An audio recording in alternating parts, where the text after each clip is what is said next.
जब भी मेरा जिक्र होता है उसकी आंख भर आती है। वो माँ ही तो है दोस्तों, जो मुझे आज भी बच्चा बताती है। दोस्तों, आज का मेरा ये वीडियो दूसरी माँ के ऊपर है। दूसरी माँ, ये शब्द सौतेली माँ की तुलना में सुनने में ज़्यादा अच्छे लगते हैं। सौतेला शब्द किसी भी रिश्ते को पराया बना देता है। अंशु सिर्फ 5 साल का था जब उसकी माँ का देहांत हो गया। जब उसने अपनी माँ को देखा तो उसने अपने पापा से पूछा, पापा, माँ उठ क्यों नहीं रही है? उसके पापा ने कहा कि अभी माँ सो रही है ना, वो बहुत थक गई है, हम इसे डॉक्टर के पास ले जा रहे हैं। अंशु अपनी माँ से बहुत जुड़ा हुआ था। वो हर वक्त अपनी माँ को ही खोजता। काफी समय तक तो घर वालों ने उसे बहला फुसला कर रखा और कहा कि तुम्हारी माँ बहुत जल्द तुम्हारे पास आ जाएगी। वो मान भी गया, पर वह अपनी माँ के लिए बहुत रोता, बहुत तड़पता। उसे अपनी माँ की छोटी छोटी बातें याद आती। एक दिन स्कूल से आने के बाद उसने बिस्तर पर अपना बैग फेंका और अपनी माँ की तस्वीर को लेकर रोने लगा।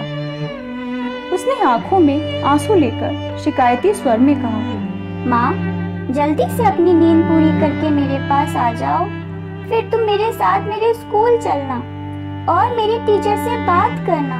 वो मुझे रोज कहती हैं कि तुम्हारी माँ बहुत लापरवाह है।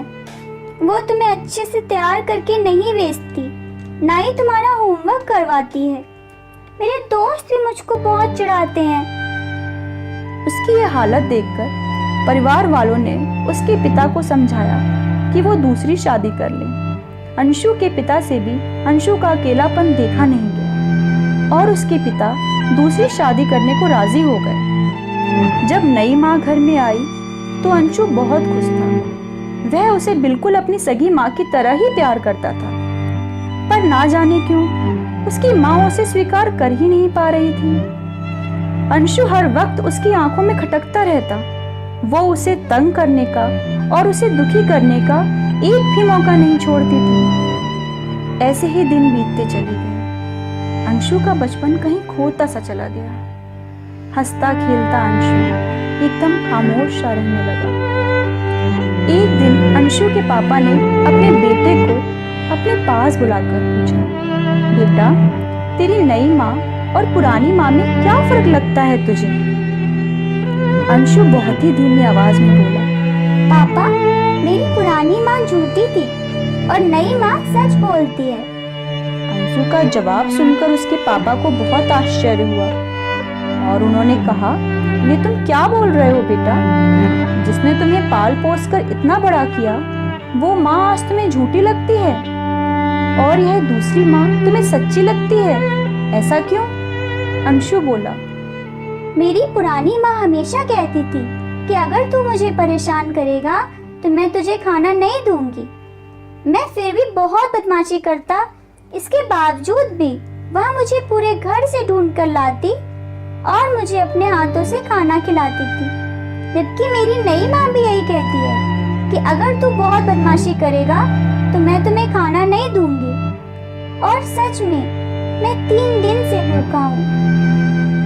उस छोटे से बच्चे की बात सुनकर उसके पिता निशब्द हो गए और उनकी आंखों से आंसू बहता रहा।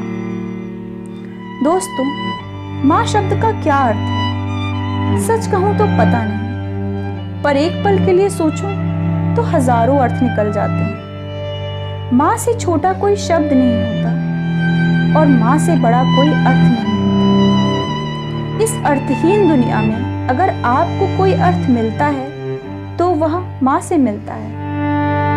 दोस्तों, जिंदगी में माँ का ना होना उसी तरह है जिस तरह कड़कती धूप में पेड़ का ना होना। फिर चाहे वो अपनी सगी माँ हो या दूसरी माँ, माँ तो माँ होती है ना। क्या माँ होने के लिए जननी होना आवश्यक है? नहीं, माँ होने के लिए जननी होना आवश्यक नहीं है। यदि ऐसा होता तो कृष्ण भगवान की माँ के रूप में यशोदा जी को नहीं जाना जाता, क्योंकि माँ यशोदा ने भगवान कृष्ण को जन्म नहीं दिया, फिर भी उन्हें उनकी जननी देवकी से ज्यादा मान दिया जाता है। दोस्तों, एक सौतेली माँ भी तो माँ होती है और माँ को तो भगवान से ऊंचा दर्जा दिया गया है। तो क्या हुआ कि आपने उस बच्चे को 9 महीने अपनी कोख में नहीं रखा? तो क्या हुआ कि आपने उस बच्चे को जन्म नहीं दिया? क्या जन्म देने वाली माँ ही माँ होती है या उसी के अंदर ही ममता का भाव होता है? नहीं, माँ शब्द ही काफी है। एक बार उस बच्चे की मासूम आंखों में छिपी तन्हाइयों को तो देखो, जिसने अपनी माँ खो दी है, और कोशिश करो कि आप उस बच्चे को इतना प्यार दो कि वो अपनी जननी को भूल जाए। एक बार उसे सच्चे दिल से अपना कर देखो, फिर देखना कि वो आपको आपके खुद के बच्चे से भी ज्यादा प्यार और सम्मान देगा।